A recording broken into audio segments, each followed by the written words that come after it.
இப்போ பார்க்க இது ஒரு கரும்புல்ல மாடாக வரும். கரும்புல்ல மாடாக வரும். பொட்டைக்கன்று தான். கரும்புல்லைங்கிறதுக்கு எப்படி 4 கால் வெங்கால், அந்த 4 கால் வெங்கால் கரும்புல்லையில் நல்ல ஒரு தரமான மாடாக வரும். இந்த மாடு கலர் வந்தவுடனே பெரிய மாடை வந்தோடனே கரும்புல்ல போர் 3 கலருங்கிறது இதுதான். கரு வாகன புல்லை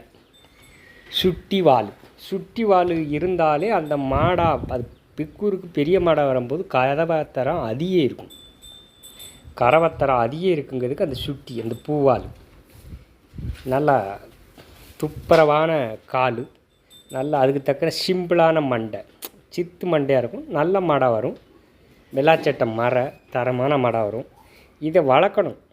தரமான மாடாக வரணும். இது மாடு இல்லை, கன்றுக்குட்டி. வளர்க்கணும். வளர்த்து ஒரு 2-3 வருஷம் வளர்த்தோம்னா இது தரமான மாடாக வரும்.